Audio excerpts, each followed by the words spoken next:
Aujourd'hui, on va plonger dans l'esprit de l'un des personnages les plus complexes et les plus terrifiants du cinéma d'horreur. Il est connu pour une phrase toute simple mais absolument glaçante. Je veux jouer à un jeu. Mais qui est vraiment l'homme qui se cache derrière ces mots? Et voilà, ça, c'est la revendication centrale de John Kramer, que tout le monde connaît sous le nom de Jigsaw. C'est une contradiction choquante qui définit tout le personnage. Il ne se voit pas comme un meurtrier, non, pour lui, il est plutôt une sorte de guide. Et cette affirmation, elle nous force déjà à nous interroger sur la définition même du meurtre. Ce fameux jeu, c'est le cœur de sa méthode. Mais attention, pour ces sujets, on est très loin d'un jeu. C'est une épreuve brutale qui est conçue pour tester leur volonté de survivre, souvent par des moyens absolument horribles. Le but, ce n'est pas la mort. C'est une renaissance, mais une renaissance qui passe par la souffrance. Mais alors, comment un homme seul arrive-t-il à imposer sa volonté de manière aussi terrifiante?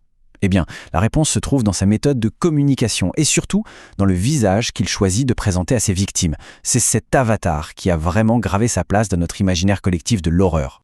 Et ce qui est fascinant, c'est que Jigsaw a complètement dépassé le statut de simple icône de film d'horreur. Des revues universitaires, comme celle que l'on voit ici, l'analysent comme une véritable figure culturelle. Ça soulève des questions de fond sur la justice, la morale, le châtiment dans notre société. Ce n'est plus seulement de la fiction, c'est devenu un cas d'étude. Et le visage de ces jeux, ce n'est même pas le sien, c'est celui de Billy. Cette marionnette de ventriloque, c'est son messager, l'avatar qui vient expliquer les règles. Chaque détail, que ce soit le tricycle, ce rire électronique strident, tout est conçu pour déstabiliser, pour instiller la peur avant même que le test ne commence. C'est vraiment la personnification de sa présence omnisciente. Mais derrière la marionnette, derrière les pièges, il y a un homme. Et pour comprendre Jigsaw, on est obligé de s'intéresser d'abord à John Kramer. Alors remontons le fil pour voir comment un homme a pu devenir ça. La dualité est saisissante. D'un côté, on a John Kramer, un homme brillant, un ingénieur de talent, un pilier de la société. Et de l'autre, on a Jigsaw, un justicier autoproclamé, qui applique une philosophie mortelle. Cette fracture, elle est radicale, et elle pose la question centrale. Comment un homme aussi ordinaire a-t-il pu devenir ce monstre? Eh bien la réponse, elle se trouve dans une série de tragédies personnelles absolument dévastatrices. Il y a d'abord la perte de son fils, puis le diagnostic de son cancer inopérable. Ces événements ont complètement brisé John Kramer. Sa tentative de suicide, qui aurait dû être la fin, devient en fait un nouveau départ. Il survit, et dans son esprit, cette survie lui donne le droit de juger ceux qui, selon lui, gaspillent le cadeau qu'est la vie. De cette renaissance va naître toute une idéologie, une philosophie complexe, controversée. Le plus important, ce n'est pas tant de savoir comment il construit ses pièges, mais bien de comprendre pourquoi. Quelle est la logique qui se cache derrière toute cette brutalité? En fait, la criminologie nous donne un cadre pour ça. Le profil de John Kramer correspond parfaitement à ce qu'on appelle un tueur à mission. Il ne tue pas par plaisir ni par hasard. Il est sincèrement convaincu qu'il accomplit un devoir, qu'il est en train de nettoyer la société de ses éléments les plus ingrats. Sa mission est donc très claire. Il cible ceux qui méprisent leur propre existence. Il punit ceux qui ont glissé entre les mailles de la justice traditionnelle. Son but, c'est de forcer les gens à affronter la vie qu'ils tiennent pour acquise. Son objectif final, ce n'est pas de tuer, mais de provoquer une prise de conscience, aussi douloureuse soit-elle. D'ailleurs, même les créateurs de la franchise insistent sur cette différence. Le réalisateur Darren Lynn Bousman le dit lui-même. Ce n'est pas un monstre surnaturel, c'est un homme avec des convictions extrêmes.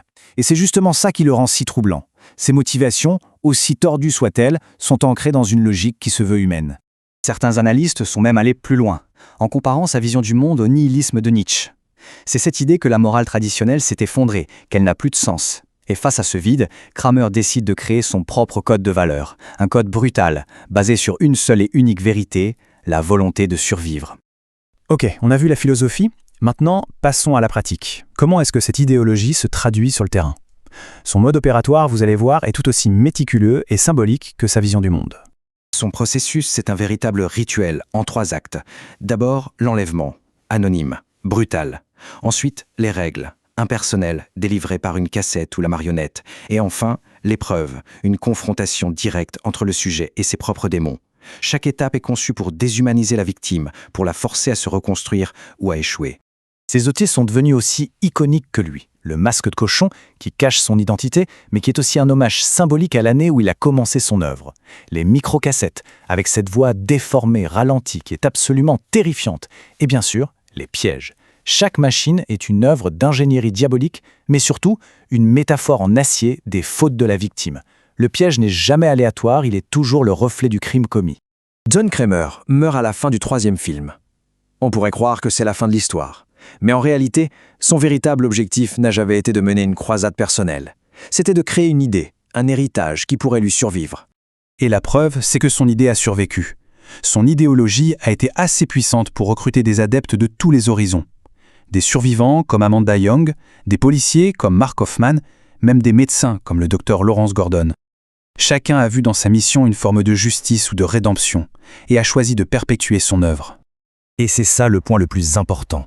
En créant des disciples, John Kramer a réussi son pari ultime. Il est devenu plus qu'un homme. Il est devenu une philosophie, un symbole. Sa mort physique n'a eu finalement aucune importance parce que son œuvre, elle, continue à travers les autres. Ce qui nous amène à la question finale. Malgré toute l'horreur, il y a quelque chose dans la quête de Jigsaw qui nous captive. Est-ce sa critique d'une société qu'on pourrait juger complaisante? Ou est-ce que, secrètement, une partie de nous se demande si on aurait la force, la volonté, de survivre à son épreuve? La question, bien sûr, reste ouverte.